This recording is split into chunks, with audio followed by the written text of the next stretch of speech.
The New York Jets are on the clock. Nothing says more about a team's fan base and a team's history than this right. New York Jets, first-round choice.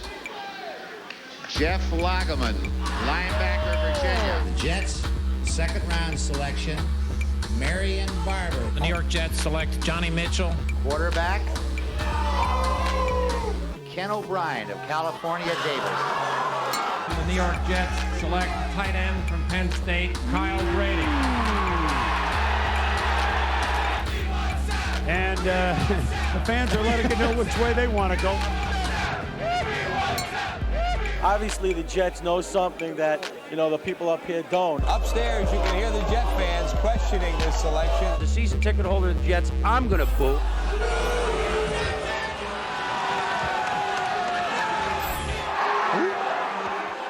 It's obvious to me right now that the Jets just don't understand what the draft's all about.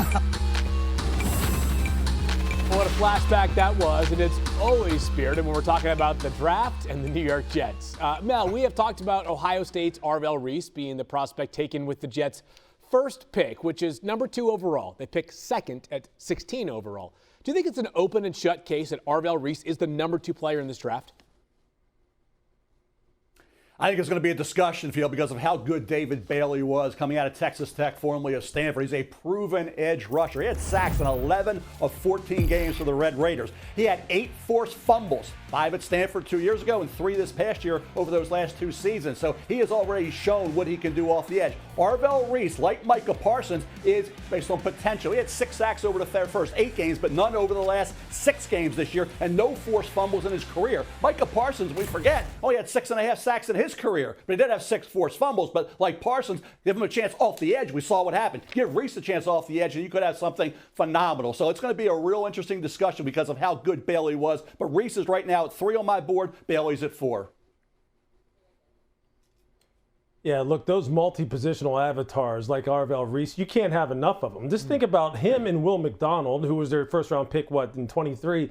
These guys are basically the same size, about 6'4", 240, 238, 240, 245. And these are guys who can line up off ball and on ball. So just think about the kind of confusion you can cause for offenses with guys who are multi-positional and like this. And I think off-ball linebackers, quite honestly, I think the days of them being devalued, or players who can play off-ball, the days of those guys being devalued are over.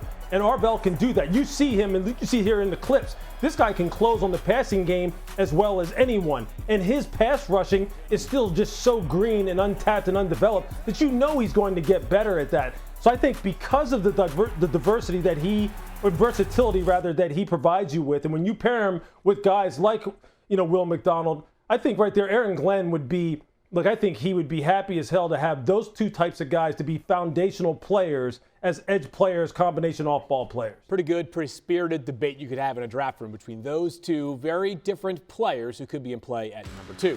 The Jets have a ton of draft capital to work with over the next 2 years, Mel. That includes a total of 5 first-round picks. Thinking big picture here, with all of the resources to work with, what should the plan be for the Jets at number 16?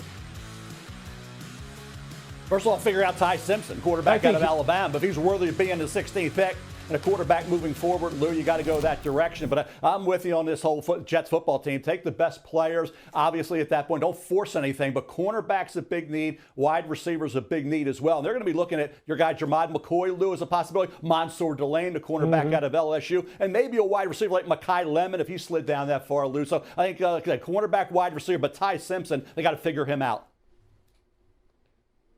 Yeah, couldn't agree more. I mean, those are all 3 great picks. Delane is really interesting to me because he just doesn't have the same kind of foot speed, that McCoy has, as far as being a guy who can get up on the line of scrimmage, really mirror releases, really shadow routes down the field, that quick 1-2 turnover. But you're right also about the quarterback position. Look, I think Ty Simpson, when you talk about debates in draft rooms, I have a hard time finding a lot not to like about his tape.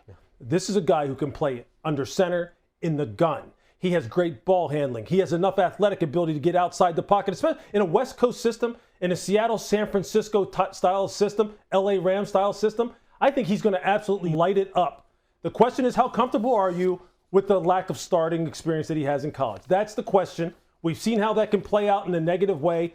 We also know that that's not necessarily, a harbinger of him not having the kind of success that you want him to have.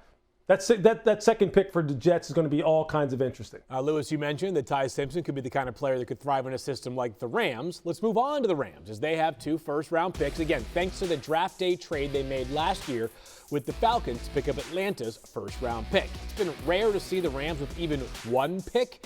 In the last 9 drafts, they have selected 1 player in the first round. They now have 2 first-round picks scheduled. So, Lewis, I go back to you on this. What should the Rams' philosophy be, assuming they don't trade these first-round picks, which history suggests could take place between now and April 23rd, to try to add as many pieces to help this team win a Super Bowl with Matthew Stafford before he retires and coming off of an MVP season?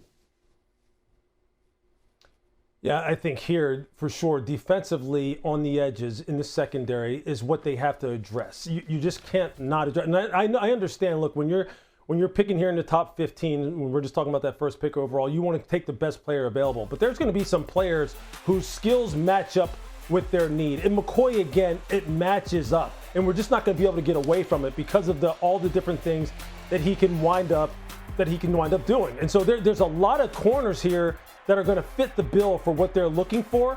And I think then when you move on from the defensive side of the football, again, the quarterback discussion is going to be one that comes up. When do they address the heir apparent to Matthew Stafford? Because he can't play forever. He's not a vampire. He's not going to live till he's 100. You're going to have somebody ready to take over for him. And the best time to do that is when you don't necessarily need it right at that moment.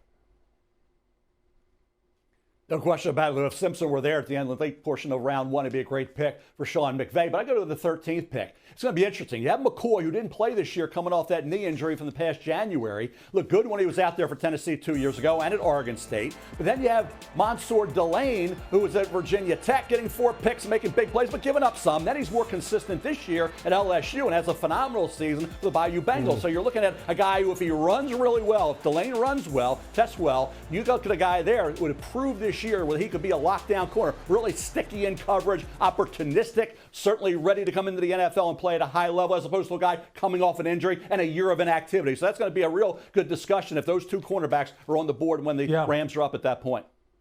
The Rams, somewhat, I wouldn't call it uncharted territory, but to think they've had just 1 first-round pick in the last 9 years and could make 2 on draft night this year. A fascinating team to follow, to be fair. We're back here on NFL Draft Daily, and let's talk the Cleveland Browns, who have the 6th and 24th pick in the upcoming first round. That 24th pick coming in the Travis Hunter trade-up last year with Jacksonville. Cleveland, as things presently stand, $36 million over the cap. Many free agents, specifically along the offensive line.